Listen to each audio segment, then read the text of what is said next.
Okay, we're doing Romans 12:20.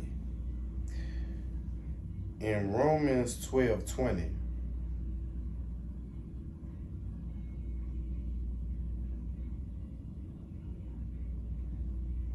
okay, in Romans 12:20,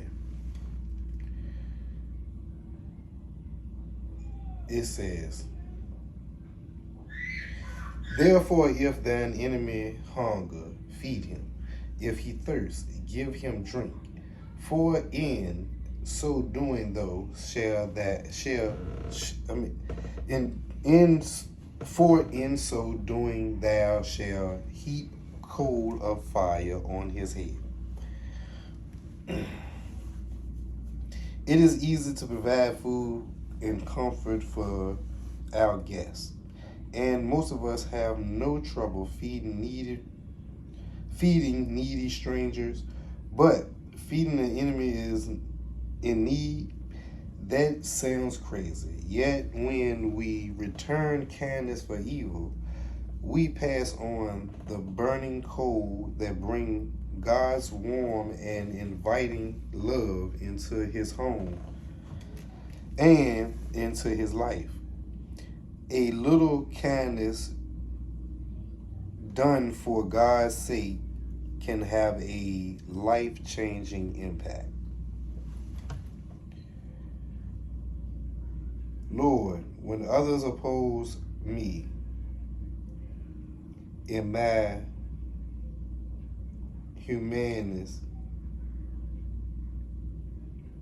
humaneness,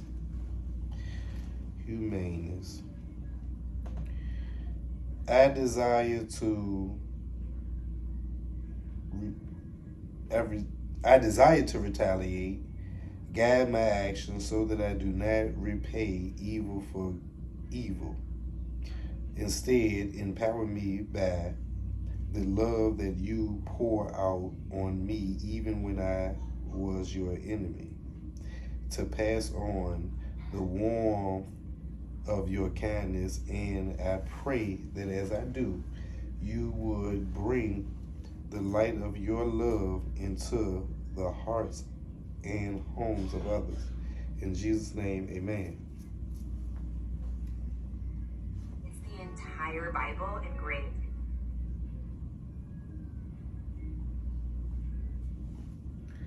This is deep, right? I'm gonna tell you, right? This is deep to the point that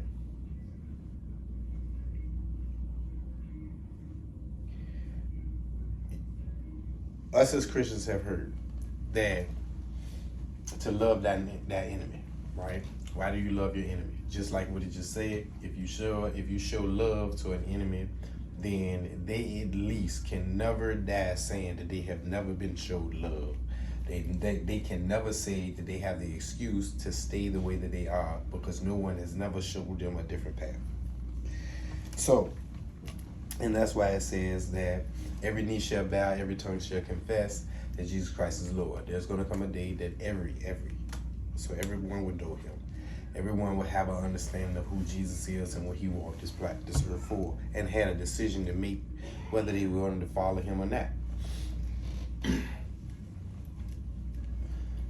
To be honest about my life is loving an enemy, right? Honesty. When I'm financially stable and stuff like that, or when I feel like I have extra, put it like that. Because with as many children as I have, there's no such thing as extras. So, but there's been times where, God has blessed me abundantly. And in those times right there, I will say, and I've said this before, my finances made my skin thick. So no matter how a person treated me, no matter how a person did, I can still show you kindness and still give and still, do all those type of things, because it really wasn't.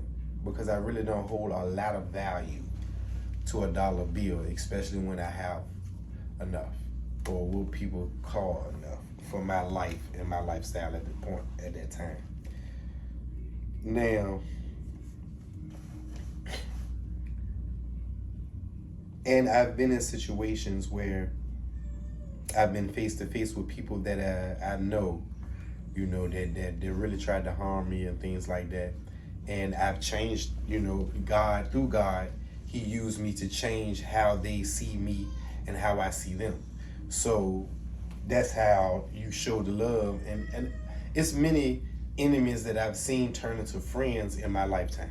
I'm only 46, but that's how it happened because I chose to give them opposite of what they gave me or what they thought they were giving me. And a lot of the times it's a failure of communication. That's the things that's happening that makes a person, it is the failure to communicate. You know what I'm saying? The failure to communicate. My son, say hey, PJ. So it's really like communication. Communication is the thing that I've noticed that where the misconception of whether a person like or don't like or they see things different and but that most enemies is just a failure of communication. What they thought of you when they first seen you, when you thought of them when you first seen them, or what another person said that they said, or on their first reaction of you, and then becomes an enemy because of and then come to find out they didn't say what they said, or they didn't really think that of you, or they did think that of you because someone else said that, and now they got to know you, and it goes on like that. And those are pretty cliche situations, meaning they happen all the time. So that's why it says with enough knowledge, with more wisdom comes grief, and more knowledge comes, sorrow, because it's a lot of things that once you get an understanding of, and then you start to use the knowledge right, then you get to see that, oh man, I didn't know, or I didn't use, my perception was distorted at first, so that's why I didn't use the opportune time to do certain things that I was supposed to do for certain people. But that's all the trickery of Satan. And that's right now, that's something that I'm even struggling with right now. That's something that he's using to distort me or distract me from doing these type of videos, to give everything that God has given me to give to others, and especially for my children to watch them, and so they can get edified by it and stuff like that. He tries his best to deter me, and that's using emotion and feelings of things that I don't know, things that I may know, or things that it's a bunch of speculations and things like that. It's the fear of the unknown, and fear is not imperfect love, like it says in 1 John.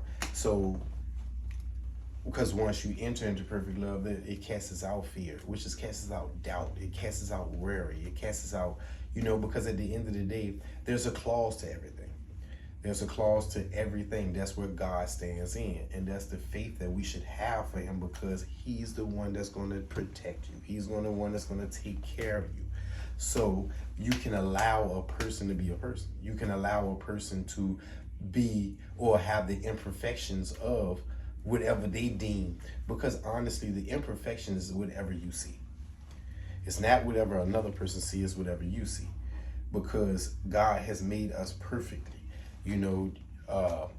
It says, it doesn't say perfect and wonderfully made. It says,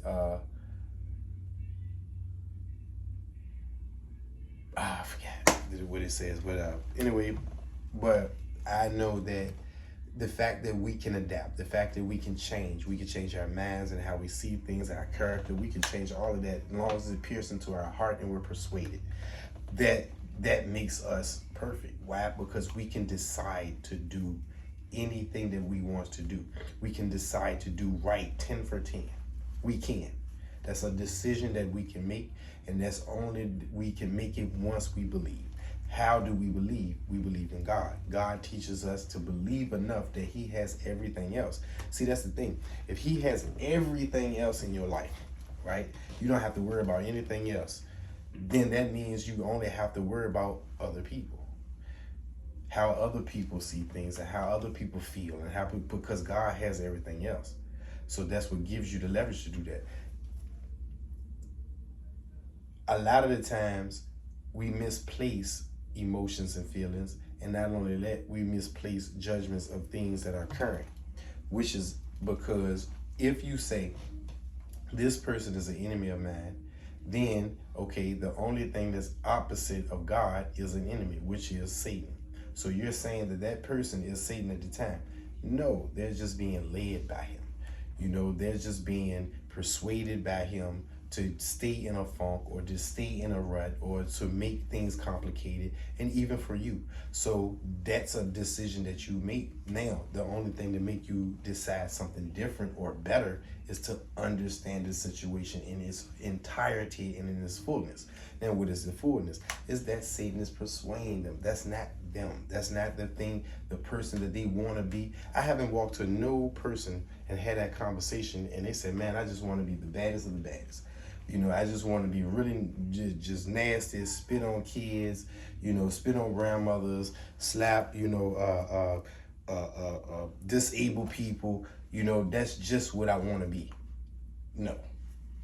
I've been around people that have been, you know, that are murderers, that still would take care of older women, or, you know, tell you to watch your mouth in front of children, and, you know, things like that. It's because that's the moral compass that God sets in all of us. He breathed the breath of air, the breath of life in every person. So that means we have God in us. We can only be persuaded by Satan to do things that Satan would have us to do. We talked about that in Genesis and how Satan did with Eve. He came appealing to the eye, appealing to the mind, and appealing to the ear.